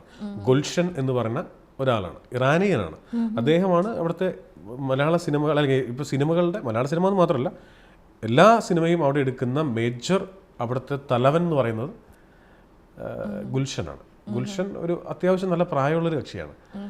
ഗുൽഷൻ സാർ വലിയ ആളാണ്. അതൊരു വലിയ ഒരു ബിസിനസ്സിൻ്റെ ഒരു സാമ്രാജ്യം വാഴുന്ന ആളാണ്. ഈ ബിസിനസ് മാത്രമല്ല, പക്ഷെ അദ്ദേഹത്തിന് മലയാള സിനിമയിലെ ഓരോ ആർട്ടിസ്റ്റിൻ്റെ പേരറിയാം. ഓരോരുത്തരും പുതിയതായിട്ട് വന്ന ആള് എല്ലാം അറിയാം. അപ്ഡേറ്റ് ആണ്. വലിയ ഓഫീസാണ്. അവരാണ് ഈ സിനിമ എടുത്തിരിക്കുന്നത്. നമ്മൾ ഒത്തിരി പടങ്ങൾ നമ്മൾ കണ്ടിട്ടുണ്ടാവും ഇങ്ങനെ ഓവർസീസ് പാർട്ട്ണർ ഫാഴ്സ് ഫിലിംസ് എന്ന് പറഞ്ഞിട്ട്. അതിൻ്റെ അദ്ദേഹമൊക്കെ ആയിട്ട് കാണാൻ പറ്റി, നിരവധി തവണ സംസാരിക്കാൻ പറ്റി. അദ്ദേഹം ഒരു ഗിഫ്റ്റ് തന്നു. പിന്നെ Vox cinema Vox plus max എന്ന് പറയുന്നത്, വോക്സ് മാക്സ് എന്ന് പറഞ്ഞ തിയേറ്റർ ഉണ്ട്. അത്രയും വലിയ തിയേറ്ററിൽ ഞാൻ ഇതുവരെ പടം കണ്ടിട്ടില്ല, എൻ്റെ ജീവിതത്തിൽ ഇതുവരെ പടം കണ്ടിട്ടില്ല. അത്രയും വലിയ ആ വീഡിയോയും ഇൻസ്റ്റാഗ്രാമിൽ ഷെയർ ചെയ്തത്. ഞാൻ ആസിഫും ഞങ്ങൾ എല്ലാവരും അതിൻ്റെ മുമ്പിൽ ഒരു സ്റ്റേജിൽ നിന്ന് സംസാരിക്കുന്നു. അത് സ്ക്രീനിൻ്റെ മുമ്പിൽ ഞങ്ങളെയൊക്കെ ഒരു ഉറുമ്പിനെ പോലെ തോന്നുന്നത് ആ സ്ക്രീനിൻ്റെ മുമ്പിൽ നിന്നിട്ട്. അത്രയും വലിയ തിയേറ്റർ. അകത്തേക്ക് പോയപ്പോൾ ഞാനും ആസിഫും കൂടെ പരസ്പരം നോക്കി, എടാ ഇതെന്തൊരു കടലോ ഇതിൽ അത്രയും വലിയത്. അത് ആ ഇൻസ്റ്റാഗ്രാം വീഡിയോ ചെക്ക് ചെയ്യണം കേട്ടോ, മസ്റ്റായിട്ടും ചെക്ക് ചെയ്യണം. അതിനകത്ത് കാണാം വോക്സ് സിനിമ തന്നെ, വോക്സ് മാക്സ് തിയേറ്റർ. ഓക്കെ ചേട്ടാ, മുമ്പേ വിജയ് സൂപ്പർ പൗർണമിയുടെ കാര്യം പറഞ്ഞില്ലേ? അപ്പൊ അതിലിങ്ങനെ എൻ്റെ ഒരു ഫ്രണ്ട്, ഇതിപ്പോ ജിസ്റ്റേട്ടന്റെ ഒരു ഇന്റർവ്യൂ ആണെന്ന് പറഞ്ഞപ്പോഴേ പുള്ളിക്കാരൻ എന്നോട് ഇങ്ങനെ പറഞ്ഞാണ്, ജിസ്റ്റേട്ടന്റെ ഇഷ്ടമുള്ള പടങ്ങളിൽ, കാരണം ഈ യൂത്തിനൊക്കെ കുറെ കണക്റ്റഡ് ആവുന്ന ആ പടമായിരിക്കുമല്ലോ വിജയ് സൂപ്പർ പൗർണമി. അതിൽ ആ പൗർണമി എന്നുള്ള ക്യാരക്ടറിന് ഡിസൈൻ ചെയ്തേക്കുന്ന ഒരു വിധം, അത് എനിക്കൊരു റീമേക്ക് അല്ലേ ചേട്ടാ? റീമേക്ക് ആണ്. പക്ഷെ എന്തിനാ പോലും മലയാളത്തിലേക്ക് വരുമ്പോൾ നമ്മൾ മലയാളികൾക്ക് ഇഷ്ടപ്പെടുന്ന കുറെ എലമെന്റ്സ് അതിൽ ആഡ് ചെയ്യണം. ബാക്കി എന്തായാലും മാറ്റണം. അപ്പം പൗർണമി പോലൊരു ആളൊക്കെ പാർട്ണറായിട്ട് കിട്ടുമെന്ന് പറയുമ്പോൾ എല്ലാവരും ആഗ്രഹിക്കുന്ന ഒരു കാര്യമായിരിക്കും. അപ്പൊ അത് അതേപോലെ ഏറ്റവും അടിപൊളിയായിട്ടുള്ള സീനാണ് ചേട്ടാ മുമ്പേ ഡിസ്കസ് ചെയ്ത സീനായിരിക്കും അത്. അതായത് വീട്ടിൽ പെണ്ണ് കാണാൻ വരുമ്പോഴത്തേക്കിനെ എന്തുകൊണ്ട് ഇവിടെ സുഖം, ആ ഒരു സീനൊക്കെ എനിക്കൊരു മലയാളികൾക്കെല്ലാം കണക്ട് ആവും. നമ്മളൊരു 10 മിനിറ്റ് ഫോൺ വിളിച്ചാലോ 10 മിനിറ്റ് ഒരാളോട് സംസാരിച്ചാലോ ഒക്കെ 10 മിനിറ്റ് ശേഷം ഇതായിരിക്കും, എന്തുകൊണ്ട് സുഖം. ടോപ്പിക് തീർന്നു പോകുന്നൊരു പരിപാടി. സംസാരിച്ച് പരിചയമില്ലാത്ത രണ്ടുപേരും സംസാരിക്കും. ഒരു 3-4 മിനിറ്റ് ഒക്കെ നമ്മൾ എവിടെയാണ് ജോലി ചെയ്യുന്നത് എന്നൊക്കെ ചോദിച്ച് സംസാരിച്ചേക്കാം. അത് കഴിയുമ്പോൾ ചിലപ്പോൾ ചിലവരുണ്ട് കേട്ടോ ഭയങ്കരമായിട്ട് അയ്യോ സംസാരിച്ച്. ഇന്നലെ ഞങ്ങൾ വരുമ്പോൾ ഒരു പുള്ളി ഇങ്ങനെ എയർപോർട്ടിൽ വെച്ച് കണ്ടു, നമ്മൾ അപ്പോൾ പരിചയപ്പെട്ടേ ഉള്ളൂ. പുള്ളി ഇങ്ങനെ ഓരോരോ കാര്യം സംസാരിച്ച് 5 മിനിറ്റ് കഴിഞ്ഞപ്പോൾ ഞാൻ അവിടെ നിന്ന് നൈസായിട്ട് മാറി. പുള്ളി വീണ്ടും പറയാൻ വന്നു വീണ്ടും ഒരു അങ്ങനെ സംസാരിക്കുന്നതിന് ഭയങ്കര നിഷ്കളങ്കമായൊരു മനസ്സ് വേണം. പക്ഷെ ഇപ്പോഴും നമ്മൾ ചിലപ്പോൾ വേറെ എന്തെങ്കിലും കാര്യത്തിൽ നിൽക്കുമായിരിക്കും, ചിലപ്പോൾ വേറെ എന്തെങ്കിലും ഒരു കാര്യം, ചിലപ്പോൾ അത്യാവശ്യമായിട്ട് മെയിൽ പ്രിപ്പയർ ചെയ്ത് അയക്കുമായിരിക്കും. ഒരു എക്സാമ്പിൾ പറഞ്ഞ, അപ്പോൾ ആ സമയത്ത് ഇങ്ങനെ വന്ന് ഫോളോ ചെയ്ത് അങ്ങനെ സംസാരിക്കുന്നവരും ഉണ്ട്. അപ്പൊ ഞാൻ ചോദിക്കാൻ വന്നത് ആ സീനൊക്കെ ശരിക്കും റിയൽ ലൈഫിൽ ഉണ്ടായിട്ടുണ്ടോ? അങ്ങനെ ടോപ്പിക് തീർന്നു ഇഷ്ടം പോലെ ഉണ്ടായിരുന്നു. ഞാനിങ്ങനെ ഭയങ്കര ഇപ്പൊ എനിക്ക് എവിടെ കൊണ്ടുപോയി എന്നെ വെച്ചാലും ഞാൻ അവിടെ കൊണ്ടുപോയി എത്ര നേരം നമ്മൾ സംസാരിച്ചേക്കാം. ഇതല്ലാത്തൊരു ഞാനുണ്ടായിരുന്നു ഒരു 12 വർഷം മുമ്പത്തെ ഞാൻ. എനിക്ക് ഭയങ്കര ഷൈനെസ് ആണ്. എനിക്ക് പരിചയമില്ലാത്തവരുടെ അടുത്ത് അധികം നേരം സംസാരിക്കാൻ പറ്റില്ല, വെറുതെ കുറച്ച് നേരം സംസാരിക്കാൻ നല്ലതാണ്. അത് മാറിയത് രാജീവ് മേനോൻ എന്ന് പറയുന്ന ഫിലിം ഡയറക്ടർ, അതായത് കുറച്ചും കൂടെ മനസ്സിലാവണമെങ്കിൽ ബോംബെ എന്ന് പറഞ്ഞ സിനിമയുടെ ക്യാമറമാൻ, അല്ലെങ്കിൽ മിൻസാര കനവൻ്റെ ഡയറക്ടർ, കണ്ടുകൊണ്ടേൻ്റെ ഡയറക്ടർ, എൻ്റെ ഒരു ജ്യേഷ്ഠ തുല്യനാണ്, എൻ്റെ സുഹൃത്താണ്, ഗുരുസ്ഥാനീയനാണ്. അദ്ദേഹത്തെ എന്ന് പരിചയപ്പെട്ടോ അന്ന് മുതലാണ് ഒരു സിറ്റുവേഷനിൽ എങ്ങനെ ടോപ്പിക്സ് ഉണ്ടാക്കാമെന്ന് മനസ്സിലായത്. അത് രാജീവ് സാറിൻ്റെ അടുത്ത് വരുന്നു കഴിഞ്ഞാൽ ഈ ലോകത്തുള്ള ഏത് വിഷയത്തെക്കുറിച്ച് ചോദിച്ചാലും കംപ്ലീറ്റ് എന്തുവേണം ചോദിച്ചോ, സ്പേസിൽ നടക്കുന്ന കാര്യത്തെ ചോദിച്ചോ, കടലിനെ കുറിച്ച് ചോദിച്ചോ, എന്തിനെ കുറിച്ച് ചോദിച്ചാലും അദ്ദേഹം ഇങ്ങനെ സംസാരിച്ചുകൊണ്ടേയിരിക്കും. ഭയങ്കര അറിവ് കിട്ടുന്നൊരു പരിപാടിയാണ്. അത് ഏത് ഭാഷയിൽ, ഇംഗ്ലീഷിൽ മനോഹരമായിട്ട് സംസാരിക്കും, എന്ത് ഇതാണെങ്കിലും. അപ്പോൾ അദ്ദേഹത്തെ പരിചയപ്പെട്ടതിന് ശേഷമാണ് ഈ ഒരു ടോപ്പിക്കിൽ നിന്ന് എങ്ങനെയാണ് കോൺവെർസേഷൻ ഉണ്ടാക്കുന്നതെന്ന് പഠിക്കാൻ തുടങ്ങി. ഞാനിങ്ങനെ ആലോചിക്കാൻ, അതായത് നമ്മൾ തുടക്കത്തിൽ സംസാരിച്ചൊരു കാര്യമുണ്ട്, ജിസ്റ്റേട്ടൻ ഞാൻ പറഞ്ഞു ഞാനിങ്ങനെ എഴുതി വെക്കാറുണ്ട് ഡയറിയിലൊക്കെ, എൻ്റെ ഡയറിയിലൊക്കെ. അപ്പം സ്ഥിരമായിട്ട് ഇങ്ങനെ എന്തെങ്കിലുമൊക്കെ മനസ്സിൽ തോന്നുന്ന കാര്യങ്ങൾ എഴുതി വെക്കുന്ന ആളാണോ? പിന്നെ തീർച്ചയായിട്ടും. എൻ്റെ അടുത്ത് ശ്രീനിയേട്ടനാണ് പറഞ്ഞത്, ഈ സൺഡേ ഹോളിൽ ഷൂട്ട് ചെയ്യുന്ന സമയത്ത് ഞാൻ ശ്രീനിയേട്ടനോട് ചോദിച്ചു, ചേട്ടാ എങ്ങനെയാണ് ഈ കഥ പറയുമ്പോൾ എന്ന് പറഞ്ഞ സിനിമയിലെ മമ്മൂക്കയുടെ പ്രസംഗം, ആ പ്രസംഗത്തിലാണല്ലോ സിനിമ ഇരിക്കുന്നത്. കഥ പറയുമ്പോൾ എന്ന് പറഞ്ഞ സിനിമ അവസാനിക്കുന്ന മമ്മൂക്കയുടെ സ്റ്റേജിലെ ഒരു പ്രസംഗം ഉണ്ടല്ലോ, അതൊരു ഗംഭീര സീനല്ല. അത് ഒരു റൈറ്റർ അത് എഴുതുക എന്ന് പറഞ്ഞത് അത്രയും പണി അറിയാവുന്ന ആൾക്ക്. അപ്പോൾ അദ്ദേഹം പറഞ്ഞത്, ഞാൻ വായിച്ച ഒത്തിരി നിരൂപണങ്ങൾ, ഒരുപാട് കാര്യങ്ങൾ അതിനകത്ത് കണക്ട് ചെയ്തിട്ടുണ്ട്, അതെല്ലാം ഹെൽപ്പ് ചെയ്തിട്ടുണ്ട്. അപ്പോൾ ചെയ്യുന്നൊരു കാര്യം, ഒരു പുള്ളി ഉപയോഗിച്ചത് ഇങ്ങനെ ഒരു കുറിപ്പ് പുസ്തകം എന്ന് പറഞ്ഞു, ഒരു കുറിപ്പ് പുസ്തകം തൻ്റെ കയ്യിൽ ഉണ്ടാവണം. ഇന്ന് താൻ കേട്ട ഒരു കാര്യം അത് ചിലപ്പോൾ 3 ദിവസം കഴിയുമ്പോൾ ഓർക്കില്ല, മറന്നുപോകും. അപ്പോൾ ഇന്നത്തെ തന്നെ രാത്രി വീട്ടിൽ ചെല്ലുമ്പോഴോ നാളെ രാവിലെ എഴുതിയിടുക, ഇന്ന സ്ഥലത്ത് സ്നേഹ പറഞ്ഞ ഇന്നൊരു കാര്യം, സ്നേഹ ആലോചിക്കാതെ പറഞ്ഞൊരു കാര്യത്തിനകത്ത് ഇങ്ങനൊരു സാധനം ഉണ്ടായിരുന്നു, ആ ഐറ്റം എഴുതിയിടുക. അത് എഴുതിയിട്ട് ഈ പുസ്തകം നിറയും. എന്നിട്ട് അത് ഇടയ്ക്ക് വായിക്കണം. പരീക്ഷയൊന്നും അല്ലെങ്കിലും നമ്മൾ ഇടയ്ക്ക് ഇത് വായിക്കണം. സോ ഓട്ടോമാറ്റിക്കലി നമ്മളിത് എഴുതുന്ന സമയത്ത് ഇത് വരും. അത് ശ്രീനിയേട്ടൻ എന്നോട് പറഞ്ഞ കാര്യമുണ്ട്. അപ്പം നമ്മളത് കഴിയുന്നത് ഫോളോ ചെയ്യാറുണ്ട്. പണ്ട് MT വാസുദേവൻ നായർ സാറിൻ്റെ അടുത്ത് ഒരാൾ ഇൻ്റർവ്യൂവിൽ ചോദിച്ചു, സാറ് എഴുതുന്ന പോലെ എഴുതാൻ എന്ത് ചെയ്യണം, നന്നായിട്ട് എഴുതണമെങ്കിൽ എന്ത് ചെയ്യണം എന്ന് ചോദിച്ചു. അപ്പോൾ MT വാസുദേവൻ നായർ സാർ എങ്ങനെ ഇരുന്നു? ചോദ്യം ചോദിക്കാമോ? ഞാൻ പറയാം. ഞാൻ MT വാസുദേവൻ നായരാണ്, ചോദിക്കേ. MT സർ, നല്ലൊരു എഴുത്തുകാരനാവാൻ ആക്ച്വലി നമ്മൾ എന്താ ചെയ്യേണ്ടത്? എഴുതണം. എന്തെഴുതണം? എഴുതണമെന്നേ, അല്ലാണ്ട് വേറെ ഒന്നും ചെയ്യണ്ട. എഴുതിക്കൊണ്ടേ ഇരിക്കുക. ഒറ്റ വാക്കിൽ തീർന്നു, എഴുതണം. അത് കൊള്ളാം. ജിസ്റ്റേട്ടൻ പെർഫോം ചെയ്തപ്പോൾ ഞാൻ എന്തേ, അത് കൊള്ളാം. ഇങ്ങനെ ഞാൻ എല്ലാവരോടും ജിസ്റ്റേട്ടനെ പറ്റി ചോദിക്കുമ്പോഴേ എല്ലാവരും പറഞ്ഞു ജിസ്റ്റേട്ടൻ ഭയങ്കര പാവമാണെന്ന്. അപ്പോൾ ഞാൻ ചോദിക്കും, ഈ ജിസ്റ്റേട്ടൻ ദേഷ്യപ്പെടുമ്പോഴും വെറുതെ ഇരിക്കുമ്പോഴേക്കും എന്തായിരിക്കും ചെയ്യുന്നത്? ദേഷ്യപ്പെടുമ്പോഴൊക്കെ എന്താ ചെയ്യുന്നത് നോർമലി? എനിക്ക് ദേഷ്യം വരുമ്പോൾ ഞാനും നിങ്ങളൊക്കെ പോലെ തന്നെ സാധാരണ ഒരു മനുഷ്യനാണ്. ചില സമയത്തൊക്കെ വല്ലാണ്ട് ദേഷ്യം വരും, ദേഷ്യപ്പെടുകയും ചെയ്യാറുണ്ട്. എനിക്ക് ഈ പൊതുവെ വണ്ടി ഓടിച്ചു പോകുമ്പോൾ ബാക്കിൽ വന്ന് അൺവാണ്ടഡ് ആയിട്ട് ഹോൺ അടിക്കുന്നൊന്നും ഇഷ്ടമല്ല. ഞാനും ചെയ്യാറില്ല, ഇങ്ങോട്ട് ചെയ്യുന്നതും ഇഷ്ടമല്ല. എന്താടാന്നൊക്കെ ചോദിക്കാറുണ്ട്. അല്ലാണ്ട് ഞാൻ അങ്ങനെ മറ്റേ ഇതൊന്നും സാധാരണ ഒരു മനുഷ്യനല്ലേ ഞാനും. പിന്നെ വല്ലാതെ ദേഷ്യം വന്ന് ഇറിറ്റേറ്റ് ചെയ്യുന്ന സന്ദർഭങ്ങളിൽ നിന്ന് മാറി നിൽക്കാവുന്ന സ്പേസ് ആണെങ്കിൽ മാറി നിൽക്കും, മിണ്ടാണ്ടിരിക്കാവുന്ന സ്പേസ് ആണെങ്കിൽ മിണ്ടാണ്ടിരിക്കും, അത്രേ ഉള്ളൂ. പക്ഷേ ഞാൻ നോക്കിയ ഏറ്റവും നല്ല മരുന്ന് സ്റ്റേ അവേ എന്നുള്ളതാണ്. അപ്പോൾ സ്നേഹം എന്നെ വല്ലാതെ ഇറിറ്റേറ്റ് ചെയ്യുന്നുണ്ടെങ്കിൽ ഞാൻ മിണ്ടാതിരിക്കുന്നതാണ് നല്ലത്. ഒന്നും മിണ്ടാതെ നമ്മൾ നമ്മുടെ വഴിക്ക് നോക്കുക, സ്റ്റേ കീപ്പ് അവേ എന്നുള്ളത് മാത്രമേ ഉള്ളൂ. അല്ലാതെ നമ്മൾ അതിന് മറുപടി കൊടുക്കാൻ വേണ്ടി പോകുമ്പോഴാണ് ഈ ഒന്നിന് എല്ലാ മനുഷ്യരും എന്ത് തർക്കത്തിൽ ഏർപ്പെടുമ്പോഴും അവൻ്റെ സൈഡ് ജയിക്കണം എന്നാണ് നമ്മൾ സ്വന്തം അച്ഛനോടോ അമ്മയോടോ മക്കളോടോ വഴക്കിട്ടാൽ പോലും അവരാഗ്രഹിക്കുക, അല്ലേ? നമ്മൾ ജയിക്കട്ടെ, അവനവൻ്റെ സൈഡ് ജയിക്കണം എന്നുള്ളതാണ്. അതറിയാമെങ്കിൽ പിന്നെ വഴക്കിടാൻ പോകണ്ടല്ലോ, അല്ലേ? അങ്ങനെ ഓക്കെ, സമ്മതിച്ചു. 2 പ്രാവശ്യമൊക്കെ ചോദിക്കാം. മറ്റേ രഞ്ജിയേട്ടൻ ലാൽ സാറിനെ കുറിച്ച് പറഞ്ഞ പോലെ 6-4 10 പറയാറുണ്ട്, 11 പറയാറുണ്ട്. ഓക്കെ, ആയിക്കോട്ടെ. അവനെ നോക്കുന്ന ചേട്ടാ. അപ്പോൾ എന്തായാലും തലവൻ ഇത്രയും സക്സസ്ഫുൾ ആയിട്ട് ഓടിക്കൊണ്ടിരിക്കുക. അപ്പം ഇനിയും ഒരുപാട് ദിവസങ്ങൾ എനിക്ക് തോന്നുന്നു ഇങ്ങനെ ഓടുമായിരിക്കും. ഇപ്പോഴും ഭയങ്കര ഡിമാൻഡായിട്ട് ഹൗസ്ഫുൾ ആയിട്ട് തന്നെയാണ് ഓടുന്നത്. അപ്പം എന്തായാലും സോ ഹാപ്പി ഫോർ യു. എന്തായാലും ഇത്രയും തന്നെ നമ്മൾ ഒരുപാട് വിശേഷങ്ങൾ പറഞ്ഞു. അപ്പം എന്തായാലും അടുത്ത പടങ്ങളൊക്കെ ഇങ്ങനത്തെ ജോണേഴ്സ് തന്നെയാണോ ചെയ്യാൻ പോകുന്നത്? ജോണർ ഫിക്സ് ചെയ്തിട്ടില്ല. ഏത് സിനിമ ചെയ്താലും ഞാനെന്ന പ്രേക്ഷകന് കൺവിൻസിങ് ആവുന്ന സിനിമയായിരിക്കണം എന്ന് നിർബന്ധമുണ്ട്. ഡയറക്ടർക്ക് കൺവിൻസിങ് ആയാൽ മാത്രമേ എക്സിക്യൂട്ട് ചെയ്യാൻ പറ്റുള്ളൂ. നമ്മൾ ആസ്വദിച്ച സിനിമ മാത്രമേ നമുക്ക് എക്സിക്യൂട്ട് ചെയ്ത് ആൾക്കാരെ കൊണ്ട് സന്തോഷിപ്പിക്കാൻ പറ്റുള്ളൂ. സോ എക്കാലവും എത്ര നാൾ സിനിമ ചെയ്യുമെന്ന് അറിയില്ല, അത്രയും നാൾ എത്ര നാൾ ചെയ്യാൻ പറ്റുമോ അത്രയും നാൾ ആളുകളെ എൻ്റർടൈൻ ചെയ്യിക്കുക എന്ന് പറയുന്നത്. ഈ ലോകത്തിൽ അങ്ങനെ ഒരുപാട് പേര് വേണം എന്നാണ് ഞാൻ ആഗ്രഹിക്കുന്നത്. കാരണം മനുഷ്യർക്ക് ആവശ്യത്തിലേറെ ടെൻഷനുകളും പ്രയാസങ്ങളും ഉണ്ട്. സോ എൻ്റർടൈൻമെൻറ്റ് എന്ന വാക്ക് പറയുന്ന പോലെ തന്നെ എൻ്റർടൈൻമെൻറ്റ് ഇൻഡസ്ട്രിയോടും അത് ചെയ്യുന്നവരോടും ആളുകൾക്ക് ഭയങ്കരമായ സ്നേഹമാണ്. അപ്പോൾ ആ സ്നേഹം കിട്ടണമെങ്കിൽ നമ്മൾ അവരെ എൻ്റർടൈൻ ചെയ്യണം. അതിനുവേണ്ടി എത്രത്തോളം ഹോംവർക്ക് ചെയ്യണോ അത് ചെയ്യണം. അത് തന്നെയാണ് ആഗ്രഹം. ഓക്കെ ഏട്ടാ, അപ്പം എന്തായാലും താങ്ക് യു സോ മച്ച്. എനിക്ക് ഒരുപാട് സന്തോഷമുണ്ട്. ഞാൻ കുറേ നാളായിട്ട് ആഗ്രഹിക്കുന്നതാണ് ജിസ്റ്റേട്ടൻ്റെ ഒരു ഇൻ്റർവ്യൂ. അപ്പോൾ അതെനിക്ക് പേഴ്സണലി ആണെങ്കിലും ഭയങ്കര സന്തോഷമുണ്ട്. അപ്പോൾ thank you so much. Thank you Sneha, thank you so much.